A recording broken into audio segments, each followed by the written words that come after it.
지난해 말 제 지인이 저한테 문자 한 통을 보냈습니다. 화면 캡처 사진이었는데 국민연금공단에서 온 예상 수령액 안내 문자였습니다. 30년 가까이 납부했고 예상 수령액이 나와 있었습니다.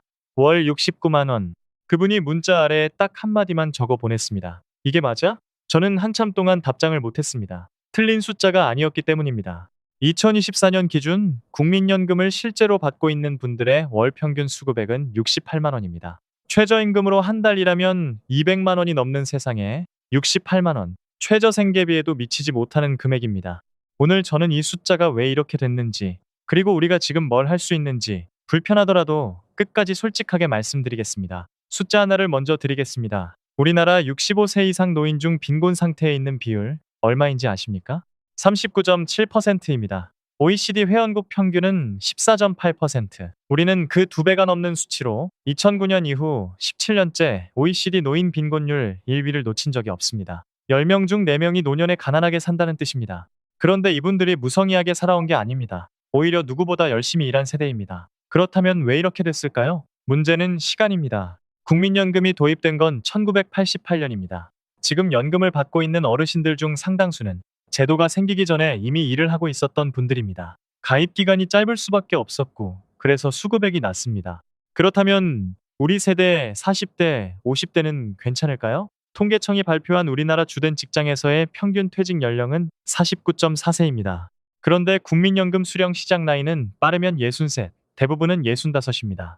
49에 퇴직하고 연금은 63에서 65부터 그 14년에서 16년을 어떻게 버텨야 할까요?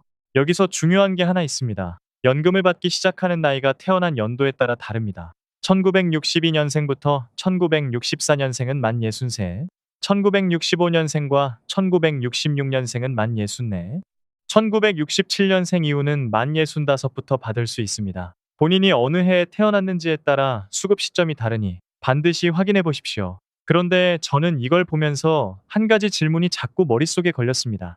열심히 살았고 꼬박꼬박 냈는데 왜 이렇게 됐을까? 정말 우리가 준비를 못해서일까요? 저는 그렇게 생각하지 않습니다. 구조가 처음부터 우리한테 불리하게 만들어져 있었습니다. 세 가지로 설명해 드리겠습니다. 첫 번째, 소득 대체율이 너무 낮습니다. 소득 대체율이란 내가 일할 때 번 평균 소득 대비 연금으로 얼마를 받느냐는 비율입니다. 2024년 기준 국민연금의 실질 소득 대체율은 약 22%. 월 300만 원을 버셨다면 노후에 받는 돈이 월 66만 원 수준이라는 뜻입니다. 독일은 소득 대체율이 40%가 넘고 프랑스는 50%를 넘습니다. 우리는 그 절반도 안 됩니다. 연금이 있어도 가난한 이유가 바로 여기 있습니다. 두 번째, 가입 기간이 짧습니다. 경력이 끊긴 분들, 자영업을 하다 폐업한 분들, 비정규직으로 일한 분들은 납부를 중단한 기간이 생깁니다. 실제 평균 가입 기간은 20년 안팎입니다. 40년 기준으로 설계된 제도에서 20년 가입하면 수급액이 절반 수준으로 줄어듭니다. 세 번째, 조기 퇴직이 일상이 됐습니다. 2025년, 2026년 대기업 희망퇴직 소식이 업종을 가리지 않고 계속 나오고 있습니다. 현대모비스, 아모레퍼시픽, 신한은행, 하나은행, 이마트. 50대 초중반이 대상이던 희망퇴직이 이제 40대까지 내려오고 있습니다. 퇴직 후 자영업을 하면 보험료를 전액 본인이 냅니다. 장사가 어려워져 폐업하면 납부 공백이 생기고 수급액이 또 줄어듭니다. 이 세 가지가 겹쳐서 지금의 결과가 나온 겁니다. 구조가 처음부터 불완전했고 그 구조 안에서 선택할 수 있는 여지가 너무 좁았던 겁니다. 그렇다면 2026년부터 시작된 국민연금 개혁은 어떤 의미일까요? 이번 개혁의 핵심은 네 가지입니다. 하나, 보험료율이 오릅니다. 기존 9%이던 보험료율이 매년 조금씩 올라 2033년에는 13%가 됩니다. 50대 가입자는 연일 퍼센트포인트, 40대 이하는 연영 0.5%포인트씩 오릅니다. 둘, 소득 대체율이 올라갑니다. 낮아지던 소득 대체율이 2026년에 43%로 인상됩니다. 셋, 일하면서 연금을 받을 때 감액 기준이 완화됩니다. 지금까지는 연금을 받으면서 일정 소득 이상 벌면 연금이 깎였는데 2026년부터는 그 기준이 월 소득 500만 원까지 완화됩니다. 60 초반에 연금을 받으면서 파트타임이나 컨설팅으로 수입을 유지하는 분들께 직접적인 혜택입니다. 네, 추납제도가 강화됩니다. 과거에 납부하지 못한 기간을 지금 채울 수 있는 추납제도가 확대되고 납입액 전액 소득공제 혜택까지 붙었습니다. 1998년 이후 28년 만의 개혁입니다. 의미가 없지 않습니다. 그런데 솔직하게 말씀드리겠습니다. 이 개혁만으로 내 노후가 해결됩니까? 아닙니다. 부족합니다. 소득 대체율 43%는 40년을 꽉 채워 납부했을 때의 얘기입니다. 평균 가입 기간이 20년 안팎인 현실에서 실질 수령액은 여전히 낮습니다. 그렇다면 우리가 지금 할 수 있는 건 뭘까요? 구조는 개인이 하루아침에 바꿀 수 없습니다. 그런데 구조 안에서 유리한 위치를 점하는 건 가능합니다. 이 차이가 핵심입니다. 5가지 전략을 말씀드리겠습니다. 첫 번째, 추납으로 수급액을 직접 늘리십시오. 추납이란 과거에 내지 못한 보험료를 지금 납부해서 가입 기간을 늘리는 제도입니다. 얼마나 효과적인지 실제 사례 2가지로 설명해 드리겠습니다. 첫 번째 사례입니다. 55세 여성분이 결혼 전까지 15년간 직장을 다니며 국민연금을 납부했습니다.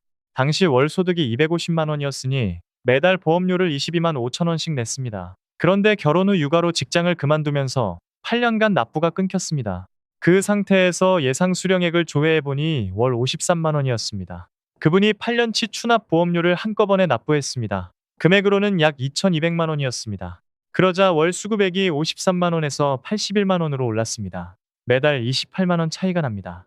기대 수명 20년을 기준으로 하면 이 추납 하나로 평생 총 수령액이 약 6,700만 원 늘어난 겁니다. 2,200만 원을 넣어서 6,700만 원을 돌려받는 구조입니다. 두 번째 사례입니다. 52세 남성분이 자영업을 운영하다 폐업하면서 5년간 납부가 끊겼습니다. 사업 당시 월 소득 신고액이 300만 원이었고 매달 보험료를 27만 원씩 내고 있었습니다. 폐업 후 5년치 추납 보험료를 납부하니 총 1,600만 원이 들었습니다. 그 결과 월 수급액이 62만 원에서 94만 원으로 올랐습니다. 매달 32만 원 차이입니다. 1,600만 원을 회수하는 데 걸린 시간은 약 4년 2달. 그 이후부터는 평생 매달 32만 원씩 더 받는 구조가 된 겁니다. 추납은 국민연금공단 앱에서 지금 바로 조회할 수 있습니다. 내가 얼마를 내면 얼마를 더 받는지 계산까지 해줍니다. 두 번째 전략, 연기연금으로 수령액을 최대 36% 늘리십시오. 연금 수령을 최대 5년 늦추면 매년 7.2%씩 최대 36%가 더 붙습니다. 월 68만 원이었다면 5년 미루면 월 92만 원이 됩니다. 건강에 자신 있고 퇴직 이후에도 다른 수입원이 있다면 연금 수령을 늦추는 게 수익률로는 가장 유리한 선택입니다. 이제는 월 단위로도 조정이 가능합니다. 1년 미루기가 부담스러우면 6개월만 늦추는 선택도 됩니다. 세 번째 전략, 5년 소멸시효를 반드시 기억하십시오. 이건 경고입니다. 국민연금은 신청하지 않으면 절대 받을 수 없습니다. 그리고 받을 수 있는 시점이 됐는데 신청하지 않고 방치하면 그 기간의 연금은 5년 이후 소멸됩니다. 방금 말씀드린 연기연금과는 완전히 다릅니다. 연기연금은 내가 전략적으로 신청해서 더 받는 것이고 소멸시효는 그냥 잊어버려서 영영 사라지는 겁니다. 만약 65세 받을 수 있었는데 70에야 신청하면 그 5년치 연금이 사라집니다. 금액으로는 수천만 원입니다. 부모님이 해당 연령대라면 지금 바로 수령 신청을 했는지 확인해 드리십시오. 네 번째 전략, 소득 구조를 바꾸십시오. 직장 월급 하나에 의존하는 구조가 가장 취약합니다. IRP 연금저축펀드는 납입액의 일부를 세액공제로 돌려받습니다. 연간 최대 240만 원까지 공제가 가능하고 운용 수익에 대한 세금도 나중에 냅니다. 퇴직할 때 일시불로 받아서 쓰면 노후 자금이 한순간에 사라집니다. 연금 형태로 나눠서 받으면 세금도 줄고 수입원이 유지됩니다. 지금 다니는 회사의 퇴직연금 유형이 뭔지 한번 확인해 보십시오. 다섯 번째 전략, 구조는 결국 우리가 바꿉니다. 2026년 국민연금 개혁은 하늘에서 뚝 떨어진 게 아닙니다. 수년간 쌓인 국민 여론이 정치권을 움직인 결과입니다. 1998년 이후 28년 동안 손대지 않던 제도가 바뀐 건 이 문제를 알고 말하고 요구한 사람들이 있었기 때문입니다. 다음 선거에서 각 정당의 노후 소득 보장 공약을 한번 들여다보십시오. 소비자이자 납세자이자 유권자로서 우리가 가진 가장 강력한 도구입니다. 구조를 아는 사람은 구조에 끌려가지 않습니다. 그리고 그 사람들이 모이면 구조가 바뀝니다. 오늘 드린 숫자들이 무겁게 느껴지셨을 겁니다. 저도 이 내용을 정리하면서 마음이 가볍지 않았습니다. 하지만 이 이야기를 절망으로 끝내고 싶지 않습니다. 오늘 이 영상을 끝까지 보신 분들은 이미 대부분의 사람들보다 한 발 앞서 계신 겁니다. 구조를 모르면 막막하게 느껴지지만 구조를 알면 그 안에서 움직일 수 있습니다. 오늘 저녁 딱 하나만 해보십시오. 스마트폰으로 내 국민연금 납부 이력 딱 한 번만 확인해 보십시오. 예상 수령액이 얼마인지, 납부가 끊긴 기간이 있는지, 추납을 하면 얼마가 늘어나는지 거기서부터 시작하면 됩니다. 노후는 한 번에 준비하는 게 아닙니다. 오늘 하나 내일 하나. 작게 시작한 사람이 10년 뒤에는 다른 자리에 있을 것입니다. 오늘 내용이 유익하셨다면 구독과 좋아요 부탁드립니다. 끝까지 봐주셔서 감사합니다.